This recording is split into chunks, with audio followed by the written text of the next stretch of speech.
ஆமீன். நாங்கள் இணைந்திருப்பது சங்கமம் வானொலியின் மதிய நேர ஒலிபரப்பு. இணைந்திருக்கிற ஒருவரையும் உயிர்த்தெழுந்த வல்லமையுள்ள இயேசு கிறிஸ்துவின் நாமத்திலும் சங்கமம் வானொலி டீம் சார்பிலும் என் சார்பிலும் குடும்பத்தின் சார்பிலும் வாழ்த்துகிறோம், ஆசீர்வதிக்கிறோம், வரவேற்கிறோம்.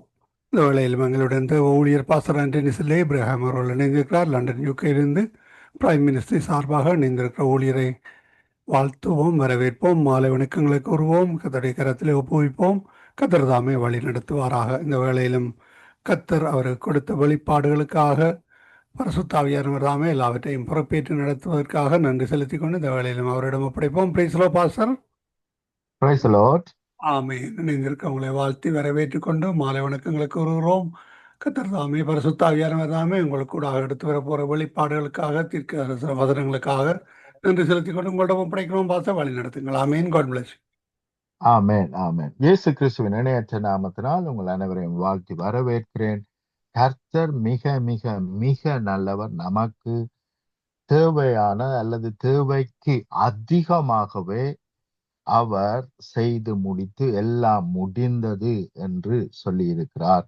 அதை விசுவாசித்து பெற்றுக்கொண்டு சுகத்தை, பலத்தை, சமாதானத்தை, சந்தோஷத்தை, அவருடைய நீதியை, அவருடைய பரிசுத்தத்தை, அவருடைய பலனை, அவருடைய பாதுகாப்பை பெற்றுக்கொண்டு மற்றவர்களையும் விடுதலை ஆக்குவதும் பெற்றுக் கொடுப்பதுமே நமக்கு கொடுத்த கடமையா இருக்கிறது. ஆமென். ஜெபம் பண்ணுவோம். அவருடைய வார்த்தைக்காக நன்றி ஆண்டவரே, எங்களுக்காக யாவற்றை செய்து முடித்தீரே. நாங்கள் நினைப்பதற்கும் வேண்டுவதற்கும் மிகவும் அதிகமாகவே நமக்குள்ளே கிரியை செய்கிற உம்முடைய வல்லம், உம்முடைய வார்த்தைக்காக நன்றி செலுத்துகிறோம். இன்றைய நாளும் அப்படியே நாங்கள் நினைப்பதற்கும் வேண்டுவதற்கும் மிகவும் அதிகமாய் இந்த வார்த்தைகள் நம்முடைய வாழ்க்கையிலே கிரியை செய்வதாக, பலுகி பெருகுவதாக, இயேசுவின் இணையற்ற நாமத்தினால். ஆமென், ஆமென். பிரியமானவர்களே, கடந்த நாட்களில் நாங்கள் என்னத்தை பார்க்கிறோம் என்றால், சுய நீதி வேறு, தேவ நீதி வேறு. ஆனால் அநேக வேளைகளிலே நாங்கள் சுய நீதியின் படிதான் செயல்படுகிறோம். அதனால் தான் நாங்கள் பெற்றுக்கொள்ளாதவர்களாய் காணப்படுகிறோம். ஆனால் தேவ நீதி என்பது எங்களை அழிப்பதல்ல. தேவ நீதி, சுயநீதி, யாராவது தவறு செய்தால் அவர்களை அழிப்பது சுயநீதி. ஆனால் தேவநீதி அழிப்பதல்ல, அவர்களை உருவாக்குவது தேவநீதி. ஆமென். சுயநீதி என்பது இயலாமையினால் செயல்படுவது. ஒருத்தரை திருத்த முடியாது, ஆகவே அவரை அழித்து விடுவோம் என்கின்றது சுயநீதி. ஆனால் தேவன் உடைய நீதி, அவனுக்காக அவர் மரித்திருக்கிறபடினால், அவனுக்காக ஒரே பலியை செலுத்தி அவனை பூரணப்படுத்தி இருக்கிறபடினால் நிச்சயமாய் அவன் பூரணப்பட்டிருப்பான். ஆமென். நெறிந்த நாணலை முறியாதவர், மங்கி எரிகிற திரியை அணையாதவர் என்று சொன்னால் அதை இன்னும் மெருகூட்டி 10 எரிய பண்ணுகிறவர். ஆமென். நெறிந்து போயிட்டு என்று சொல்லி விடுகிறவர் அல்ல, துளைந்து போயிட்டு என்று சொல்லி அப்படியே விடுகிறவர் அல்ல. எப்படி அந்த சகோதரி விளக்கை கொளுத்தி துளைந்து போன அந்த கோயினை தேடி எடுத்து மிகவும் சந்தோஷப்பட்டாலோ, அதே போலவே துளைந்து போயிட்டு என்று விடுகிற தேவன் அல்ல, அதை கண்டுபிடிக்கும்படி தன்னையே முழுமையாக ஒப்பு கொடுத்த தேவன். 100 ஆடுகள் இருந்தாலும் அந்த ஒரு ஆட்டுக்காக அவர் என்ன செய்கிறார்? எக்ஸ்ட்ரா மைல் போய் அந்த ஆட்டை என்ன செய்கிறார்? விடுவித்து தன்னுடைய தோளிலே, பலவீனமான ஆட்டை தன்னுடைய தோளிலே சுமந்து வருகிற தேவன். அதுதான் அவருடைய நீதி. ஆனால் மனுஷ நீதி, ஏதாவது துளைந்து போயிருந்தால், ஒரு ஆடு துளைந்து போயிருந்தால் எக்கட்டு கட்டும் போகட்டும், அது தவறு செய்து விட்டது, பிழை விட்டது, நாம் என்ன செய்ய முடியும் என்றுதான் மனித நீதி நியாயம் தீர்க்கிறது. ஆனால் தேவ நீதியோ நியாயம் தீர்க்காமல், இயேசு என்ன சொல்லுகிறார்? நானும் அந்த விபச்சாரி, பிடிபட்ட விபச்சாரியின் இடத்திலே இயேசு சொன்ன வார்த்தை என்ன? யாராவது உன்னை நியாயம் தீர்த்தார்களா? நானும் நியாயம் தீர்க்கிறதில்லை.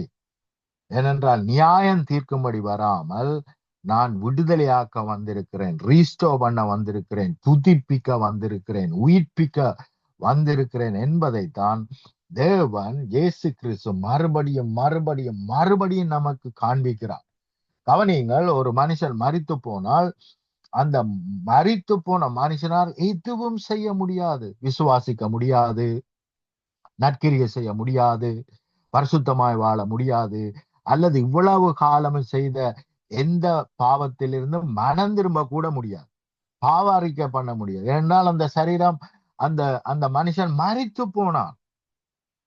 ஆனால் மரித்தவனை உயிரோடு எழுப்புங்க. ஹல்லேலூயா. அவனுடைய எந்த விதமான பாவ அறிக்கையும் இன்றி, மனம் திரும்புறதலும் இன்றி, அவனுடைய பாவ வாழ்க்கையிலிருந்து அவன் என்ன செய்யவில்லை, திரும்பவில்லை. பாவம் தான் அவனுக்கு மரணத்தை கொண்டு வந்தது. ஆனால் மரித்தவர்களை எழுப்புங்கள் என்று சொல்லி மரித்து போனவர்களை நமக்கு எழுப்பி தேவன் காண்பித்தார். ஆமென். ஏனென்றால் அவர்களுடைய நீதியின்படி செயல்படாமல் அல்லது சுய நீதியின்படி செயல்படாமல் தேவ நீதி எல்லா பாவிகளையும் உயிர்ப்பிக்கிறது. ஆமென். அதுதான் தேவ நீதி. நீங்கள் எந்த நிலைமையில இன்றைக்கு இருந்தாலும் உங்களை உயிர்ப்பிப்பதுதான் தேவ நீதி, தேவ சித்தம், தேவ திட்டம். எந்த சூழ்நிலையில் இருந்தாலும், எந்த சுகையினத்தில் இருந்தாலும், எவ்வளவுதான் நீங்கள் பிழை விட்டு இருந்தாலும், எவ்வளவுதான் நீங்கள் சரியாக செயல்படாமல் இருந்தாலும், தேவ நீதி என்னென்று சொன்னால் உங்களை உயிர்ப்பிப்பது. ஆமென். உங்களை மன்னிப்பது. நாங்கள் மன்னிப்பு கேட்காமலே நம்மை மன்னிப்பது. நான் சொன்னேன், மரித்த சடலம், மரித்து போன ஒரு நபர் மன்னிப்பு கேட்க முடியாது. ஆனால் மரித்தவர்களை எழுப்புங்கள். மரித்து போன ஒரு சடலம், ஒரு நபர் என்ன செய்ய முடியாது, மனம் திரும்ப முடியாது. அநேக வேளைகளிலே நாங்கள் என்ன சொல்றோம், இவர் மனம் திரும்பாதபடியினால், இவர் மன்னிப்பு கேட்காதபடியினால் ஆண்டவரால் தொட முடியாமல் இருக்கிறது என்று நாங்கள் தவறாக நினைக்கிறோம். ஆனால் தேவனிடத்திலே, இயேசுவிடத்திலே வந்த எவ்வரிடத்திலுமே இயேசு சொல்லவில்லை, நீ முதலாவது பாவ மன்னிப்பு என்னிடத்தில் கேள் என்று அவர் சொல்லவில்லை. விபச்சாரத்தில் பிடிபட்ட சகோதரி பாவ மன்னிப்பு கேட்கவில்லை. பிரியமானவர்கள், ஏனென்றால் தேவனுடைய நன்மைதான் ஒருவனை ரட்சிக்கும். தேவன் எவ்வளவுக்கு ஒருத்தனுக்கு நன்மை செய்கிறாரோ அதுதான் அவனுக்கு மனம் திரும்புதலை கொண்டு வரும். ஆமென். தேவனுடைய நன்மைகள் தான் மனம் திரும்புதலை கொண்டு வருகிறது. தேவனிடத்திலே தீன்மையை பெறுவார்களானால் அல்லது தீன்மையை தேவன் கொடுப்பார்களானால் வேதம் சொல்லுகிறது அவருடைய நன்மைதான், அவர் செய்கிற நன்மைதான் மனம் திரும்புதலை நம்முடைய வாழ்க்கையிலே கொண்டு வருகிறது. ஆமென். ஆனால் தீமை வருமானால் அது மனம் திரும்புதலை கொண்டு வராது. ஆகவே தேவன் எப்பொழுதும் நன்மை செய்கிறவர். ஆமென்.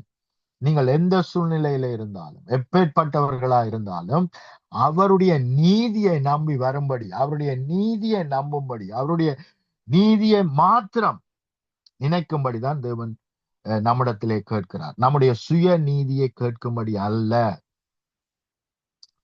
நம்முடைய சுய நீதியை நம்பி அல்ல.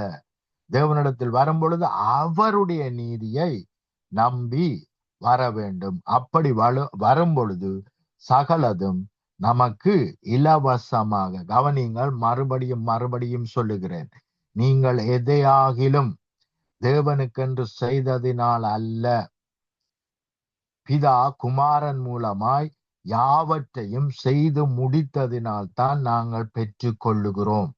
ஆகவே எதையாகிலும் நான் கொடுத்து பெற்றுக்கொள்ள வேண்டும் என்று நான் நினைத்தால் நானே என்னுடைய ஜெபத்துக்கு, என்னுடைய விடுதலைக்கு தடைகளை கொண்டு வருகிறேன்.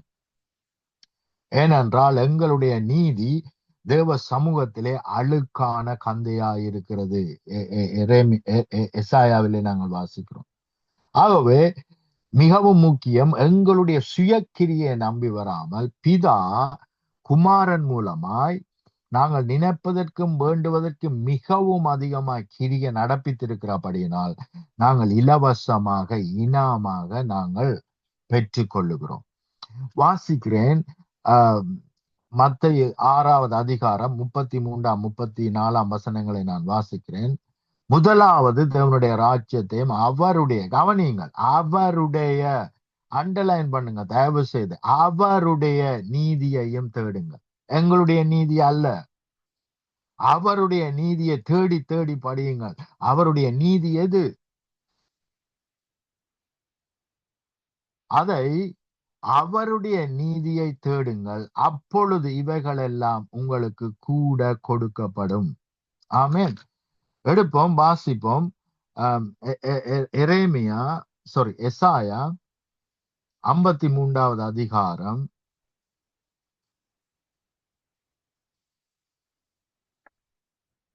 உங்களுக்காக நான் வாசிக்கிறேன். 4ஆம் வசனத்திலிருந்து வாசிப்போம். மெய்யாகவே, அநேக வழியிலே நான் சொல்லி இருக்கிறேன், மெய்யாகவே என்று வந்தால் அநேக வழியிலே நாங்கள் அதை நம்புகிறதில்லை. நாங்கள் நம்ப வேண்டும் என்பதற்காக அங்கே அழுத்தம் திருத்தம் கொடுத்து என்ன செய்யப்பட்டிருக்கிறது, எழுதப்பட்டிருக்கு. மெய்யாகவே அவர் நம்முடைய பாடுகளை ஏற்றுக்கொண்டு நம்முடைய துக்கங்களை சுமந்தார். அப்ப கவனியுங்கள், நம்முடைய பாடுகள், நம்முடைய பாவங்கள், நம்முடைய சாபங்கள். அப்ப நாம் அவருக்கு கொடுத்தது என்ன? நம்முடைய பாடுகள், நம்முடைய வேதனைகள், நம்முடைய துன்பங்கள், நம்முடைய கவலைகள், நம்முடைய கண்ணீர்கள், நம்முடைய சாபங்கள், இவைகள் தான் அவர் மேல் வந்தது. அப்ப நாங்கள் அவருக்கு கொடுத்தது என்ன? ஒரு நல்ல தகப்பனுக்கு ஒரு ஊதாரி பிள்ளை கொடுப்பது என்ன? அவமானம், நிந்தை, அவருடைய பேரை நாசம் பண்ணுவது, அவர் சொல்வது, அவருடைய நேச்சர், அவருடைய குணாதிசயம், அவருடைய நடத்தை, அவருடைய வாழ்க்கை, இவைகளுக்கு விரோதமாய், அவருடைய தீர்மானம், திட்டம், இவைகளுக்கு விரோதமாய் அந்த மகன் செயல்படுவான். அவன் ஊதாரி பிள்ளை, அவன் நல்ல மகன் கிடையாது. இப்படியாகத்தான் நாங்கள் இருந்தோம். தேவனுக்கு நாங்கள் கொடுத்தது என்ன? அவமானம், நிந்தை, வேதனை, துக்கம், கவலை, பாவம், சாபம், இவைகளைத்தான் நான் தேவனிடத்திலே கொடுத்திருக்கிறோம். நாங்கள் எதையுமே என்ன செய்யவில்லை, மேன்மையான காரியங்களை அவருக்கு கொடுக்கவில்லை. இவைகளைத்தான் நாங்கள் அவருக்கு கொடுக்கிறோம். ஆனால் அவரோ மாறாக நமக்கு என்னத்தை கொடுக்கிறார்? ஜீவனை கொடுக்கிறார். ஆமென். நம்முடைய மீறுதல்களின் நிமித்தம் அவர் காயப்பட்டு, நம்முடைய அக்கிரங்களின் நிமித்தம் அவர் நொறுக்கப்பட்டார். நமக்கு சமாதானத்தை உண்டு பண்ணும் ஆக்கினை அவர் மேல் வந்தது, அவருடைய தழும்புகளினால் குணமாகும். ஆமென். அப்ப நாங்கள் கொடுத்தது முழுக்க வேதனை, துன்பம், தழும்புகள், சாபங்கள், நோய்கள், பில்லி சூனிய கட்டுக்கள், இவைகள் எங்களிடத்திலிருந்து அவருக்கு கொடுக்கப்பட்டது. மாறாக அவரிடத்திலிருந்து வந்தது என்ன? குணமானோம், விடுதலையாக்கப்பட்டோம், பூரணமாக்கப்பட்டோம். அல்லேலூயா. அப்ப இதுதான் அவர் நமக்கு கொடுத்திருக்கிறார். ஆனால் தான் மத்தேயு 5ஆம் அதிகாரத்திலே நாங்கள் வாசிக்கிறோம். எடுப்போம். பிரியமானவர்களே, மிக மிக அவசியம். தேவனுடைய பிள்ளைகள், ஏன் ஆண்டவரை நீர் இவ்வளவு செய்தும் தேவனுடைய பிள்ளைகள் இன்னும் தேவனுடைய ஆசீர்வாதத்தை, முழுமையை இன்னும் பெற்றுக்கொள்ளவில்லையே என்ற பொழுது தேவன் எனக்கு காண்பித்து கொடுத்த காரியங்கள் இதுதான். சுய நீதியில் சார்ந்திருக்கிறபடியினால் அவர்கள் பெற்றுக்கொள்ளாமல் இருக்கிறார்கள். ஆனால் தேவனுடைய நீதியை சார்ந்திருப்போமானால் எல்லாமே ஈஸியா, இலகுவாய், இம்மீடியட்டாய் வந்து நம்மை மேற்கொள்ளும். அல்லேலூயா. மத்தேயு கவனியுங்கள், 44 நாங்கள் பார்க்கிறோம். 5ஆம் அதிகாரம் 44. நான் உங்களுக்கு சொல்லுகிறேன், உங்கள் சத்துருக்களை சிநேகியுங்கள். கவனியுங்கள், உங்கள் சத்துருக்களை சிநேகியுங்கள். இதைத்தான் தேவன் நமக்கு செய்தார். நாங்கள் அவருக்கு சத்துருக்களாய் இருக்கையில் நம்மை சிநேகித்தார். அப்ப நாங்கள் விதைத்தது என்ன? ஒரு எதிரி என்னெல்லாம் செய்வானோ அதைத்தான் விதைத்தோம். ஆனால் அறுவடை செய்தது என்ன? அவருடைய சிநேகம், அவருடைய அன்பு நம்மை வந்து மேற்கொண்டது. அதுதான் நாங்கள் அறுவடை செய்தது. நாங்கள் விதைத்தது சத்துருவின் கிரியை, அறுவடை செய்ததோ தேவ அன்பு, தேவ மீட்பு. ஆமென். உங்களை சபிக்கிறவர்களை ஆசீர்வதியுங்கள். கவனியுங்கள், நாங்கள் டைரக்டாய் தேவனை சபிக்காவிட்டாலும் எங்களுடைய உள்ளத்திலே அநேக வேளைகளிலே முறுமுறுக்கிறோம். அநேக வேளையிலே தேவன் என்று இருப்பாரானால் இப்படியெல்லாம் எனக்கு நடக்குமா, நான் இப்படி செய்தேன், அப்படி செய்தேன். கடந்த நாட்களிலே பார்த்தோம். 2 பேர் ஜெபம் பண்ண வருகிறார்கள். ஒருவன், நான் அது செய்தேன் இது செய்தேன் 2 நாள் உபவாசம் இருந்தேன், எனக்கு கிடைத்த யாவற்றிலும் தசாபாகம் கொடுத்தேன், நான் இவனை போல ஒரு பாவி கிடையாது என்று சொல்லி தன்னுடைய சுய நீதியை அங்கே பேசுகிறான். மற்றவனோ, ஆண்டவரே சுயநீதியை பேசுறதுக்கு என்கிட்ட ஒன்றும் இல்லை, நான் பாவி ஆண்டவரே, என்மேல் கிருபையாயிரும் என்று சொல்லி அவன் தேவ கிருபையை நம்பி பேசுகிறான். ஆனால் வேதம் என்ன சொல்லுகிறது? தேவ கிருபையை நம்பினவன் என்னவா வீட்டுக்கு திரும்பி போகிறான் என்றால் நீதிமானாய். ஏனென்றால் அவன் விசுவாசித்தான். விசுவாசித்தபடினால் நீதிமானாக அவன் எண்ணப்பட்டான். தேவன் என்னுடைய கிரியினால் அல்ல, அவருடைய கிரியினால் என்னை மன்னிக்கிறார், அவருடைய கிரியினால் என்னை விடுவிக்கிறார், அவருடைய அன்பின் நிமித்தம் எனக்கு தேவையான சகலத்தையும் செய்து முடித்திருக்கிறார் என்று எண்ணினதின் நிமித்தம் அவன் நீதிமான் ஆக்கப்பட்டு நீதிமானுக்குரிய ஆசீர்வாதங்களை பெற்றுக் கொள்ளுகிறவனாய் அவன் வீட்டுக்கு கடந்து செல்லுகிறான் என்று கடந்த நாட்களிலே பார்த்தோம். ஆகவே பிரியமானவர்களே, மிக மிக முக்கியம், தேவன் கவனியுங்கள், தேவன் நம்முடைய கிரியையின்படி அல்ல. இது மிக முக்கியம். அநேக வேளைகளிலே நம்முடைய விடுதலைக்கு தடையா இருப்பது இது. என்ன செய்தாய்? தேவனுக்காக என்னத்தை கொடுத்தாய்? தேவனுக்காக என்ன ஊழியம் செய்தாய் என்பதிலே அல்ல. தேவன் எனக்கு ஊழியம் செய்ய வந்தார். அதனால் தான் இயேசு சொல்லுகிறார், நான் கொள்ள வரவில்லை, உங்களிடத்தில் ஊழியத்தை பெற்றுக் கொள்ள வரவில்லை, நான் உங்களுக்கு ஊழியம் செய்ய வந்திருக்கிறேன். அல்லேலூயா. நாங்கள் ரொம்ப பிஸியா இருக்கிறோம், தேவனுக்கு எப்படியாவது ஊழியம் செய்யணும். ஆனால் அவர் என்ன சொல்லுகிறார் என்றால், நான் உனக்கு ஊழியம் செய்ய வந்திருக்கிறேன். ஆமென். என்னுடையவைகளை நீ பெற்றுக்கொள், உனக்காக சகலத்தையும் நான் ஆயத்தப்படுத்தி இருக்கிறேன், என்னை விசுவாசி. நீங்க வேதத்துல புதிய ஏற்பாடுல எங்க வாசிச்சீங்கன்னாலும் இயேசு சொல்லுகிற காரியம் என்னை விசுவாசி, நான் உனக்காக யாவற்றையும் செய்து முடித்தேன் என்று என்னை விசுவாசிப்பாய், ஆனால் சகலதும் உன்னை வந்து மேற்கொள்ளும். அல்லேலூயா. நான் உங்களுக்கு சொல்லுகிறேன், சத்துருக்களை சிநேகியுங்கள், உங்களை சபிக்கிறவர்களை ஆசீர்வதிங்கள். அப்ப நாங்கள் என்னத்தை விதைக்கிறோம்? சாபத்தை விதைக்கிறோம் தேவனுடைய மத்தியிலே. ஆனால் என்னத்தை பெற்றுக்கொண்டோம்? அவருடைய நீதியின்படி ஆசீர்வாதத்தை பெற்றுக்கொண்டோம். ஆகவேதான் அவர் சொல்லுகிறார், நான் இப்படி செய்கிறபடினால் நீங்களும் இப்படியே செய்வீர்களானால் எனக்கு பிள்ளைகளாய் இருப்பீர்கள். அதைத்தான் நாங்கள் எங்கே வாசிக்கிறோம்? 44 உங்களை சிநேகிக்கிறவர்களையே நீங்கள் சிநேகிப்பீர்களானால் உங்களுக்கு பலன் என்ன? ஆயக்காரரும் அப்படியே செய்கிறார்கள் அல்லவா? உங்கள் சகோதரரை மாத்திரம் வாழ்த்துவீர்களானால் நீங்கள் விசேஷித்து செய்கிறது என்ன? ஆயக்காரரும் அப்படி செய்கிறார்கள் அல்லவா? 28வது வரம், ஆகையினால் 28வது வசனம், ஆகையினால் பரலோகத்தில் இருக்கிற உங்கள் பிதா பூரண சற்குணராய் இருக்கிறது போல என்றால், பரலோகத்தில் இருக்கிற பிதா இப்படித்தான் செயல்படுகிறார். அவர்கள் தீன்மையை விதைக்கிறார்கள், ஜனங்கள் தீன்மையை விதைக்கிறார்கள், அவரோ நன்மை செய்கிறவராய் சுற்றி திரிகிறார். ஆமென். நன்மை செய்கிற தேவனாய் இருக்கிறார், ஆசீர்வதித்த தேவனாய் இருக்கிறார், எங்களை சுகமாக்கின தேவனாய் இருக்கிறார். ஆமென். பூரண சற்குணராய் இருக்கிறது போல நீங்களும் பூரண சற்குணராய் இருக்க கடவீர்கள். அப்ப இதை தேவன் முன்கூட்டியே செய்கிறபடினா அப்படியே நாங்களும் செய்ய வேண்டும் என்று எதிர்பார்க்கிறார் அவருடைய பிள்ளைகள். அப்ப கவனிங்கள், முதலாவது தேவன் செய்ததை அறியாவிட்டால், தேவனுடைய நீதி என்ன என்பதை அறியாவிட்டால் நாங்கள் அப்படியாய் செயல்பட முடியாது. மாமிசம் சொல்லும், அவன் உன்னை சபிக்கிறான், அதனால அவனை சபி, அவன் நீ சொல்றத கேட்கல அதனால அவனை சபி என்று மாமிசம் சொல்லு. நீ என்ற சொல்ல கேட்காதபடினால நீ நாசமா போவாய், நீ கடைசி வரை நல்லா இருக்க மாட்டான். இப்படித்தான் மாமிச நீதி சொல்லுகிறது. ஆனால் தேவ நீதி என்ன சொல்லுகிறது என்று சொன்னால், உனக்காக என்னுடைய குமாரன், தேவன் என்ன சொல்லுகிறார் நம்மை குறித்து? நமக்காக தேவ குமாரன் அடிக்கப்பட்டபடினால் நாங்கள் ஆசீர்வாதத்தை பெற்றிருக்கிறோம். ஆமென். எங்களுடைய கிரிகையினால் நாங்கள் பெற்றுக் கொள்ளுகிறது அல்ல, அவருடைய கிருபையினால் இவற்றை நாங்கள் பெற்றுக் கொண்டிருக்கிறோம். அல்லேலூயா. அப்ப நாங்கள் விசுவாசத்தினால் தான் நாங்கள் பெற்றுக் கொள்ளுகிறோம்.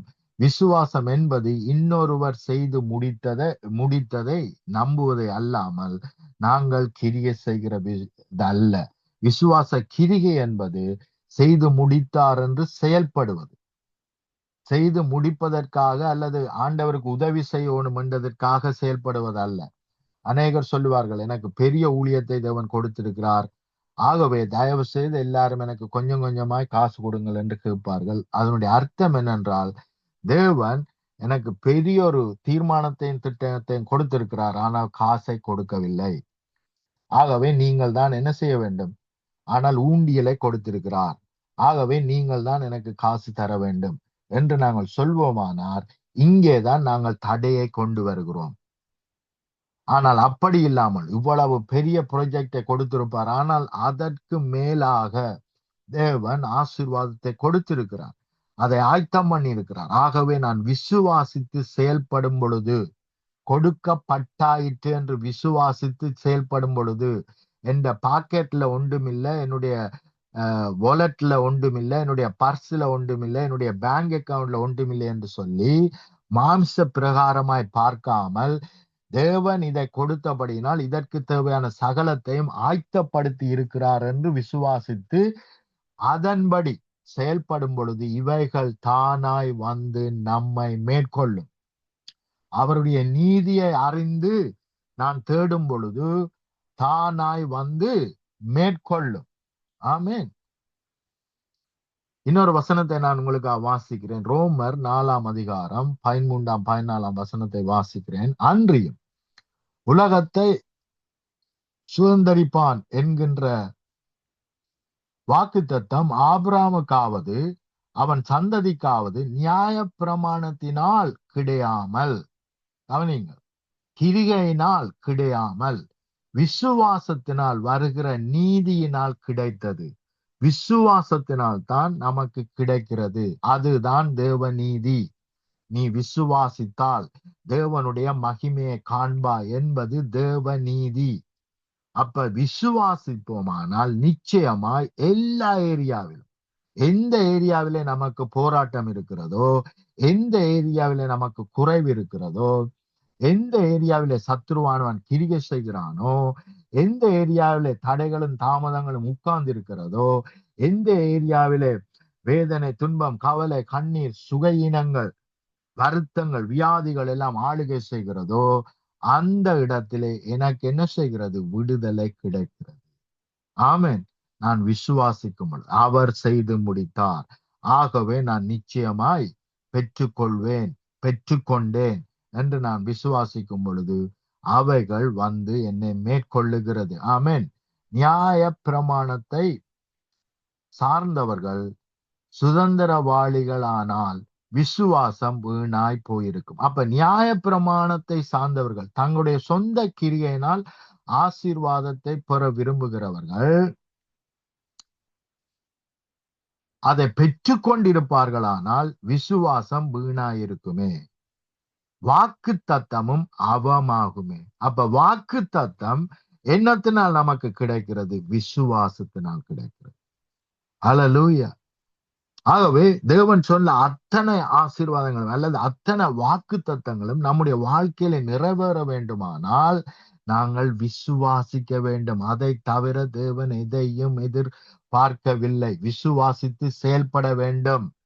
மாமிசத்தின்படி செயல்படக்கூடாது. மாமிச சிந்தை மரணம். பாக்கெட்ல ஒன்றுமில்ல, பேங்க்ல ஒன்றுமில்ல, யாரும் எனக்கு தரமாட்டார்கள், யாரும் எனக்கு தரவில்லை என்பது மாமிச சிந்தை. அது மரணம், அது பற்றாக்குறை, அது விடுதலையை கொண்டு வர முடியாது. ஆனால் ஆவியின் சிந்தை, எனக்கு சகலதும் தேவன் கொடுத்து விட்டார், செய்து முடித்து விட்டார் என்று சொல்லி நான் செயல்படும் பொழுது சகலதும் என்னை வந்து மேற்கொள்ளுகிறது. ஆமேன். நடக்கிறது. ஆமேன். சுகையினமாய் நாம படுத்திருந்துட்டு ஜெபிச்சுட்டு அப்படியே சுகையினமா படுத்திருக்க கூடாது. எழும்பி நடக்க ஆரம்பிக்க வேண்டும்.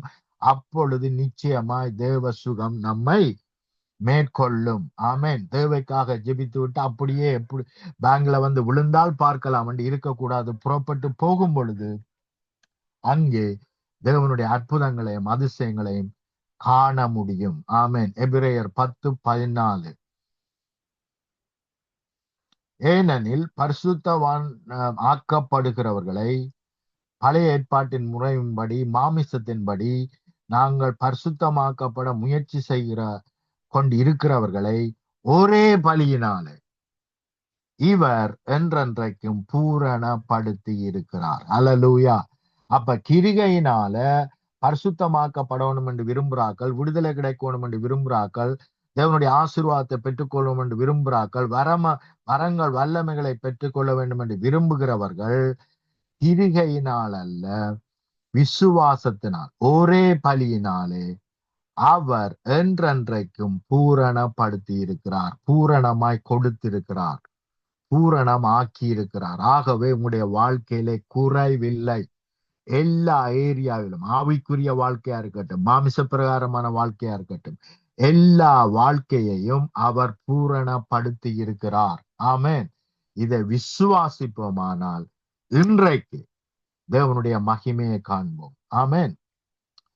எப்படி நாறிப்போன லாசரு எழுப்பப்பட்டானோ, உயிர்ப்பிக்கப்பட்டானோ, அதே போல இன்றைக்கு நாங்கள் விசுவாசிப்போமானால் நிச்சயமாய் தேவனுடைய மகிமையை காண்போம். ஆமென்.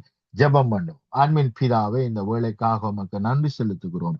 உம்முடைய வார்த்தைக்காக உமக்கு நன்றி. ஒரே பலியினால், நீர் கொடுத்த ஒரே பலியினால் எங்களை எல்லா விதத்திலும் எல்லாவற்றாலும் பூரணமாக்கினதற்காக நன்றி. எங்களுடைய வாழ்க்கையில குறைவு இல்லை. கர்த்தர் நம்முடைய மேற்பனாய் அல்ல, என்னுடைய தகப்பனாய் இருக்கிறபடியினால் இப்பொழுது நான் எல்லா விதத்திலும் பூரணம் ஆக்கப்பட்டிருக்கிறேன், பூரணம் ஆக்கப்பட்டிருக்கிறேன். எனக்கு எந்த குறைவும் இல்லை.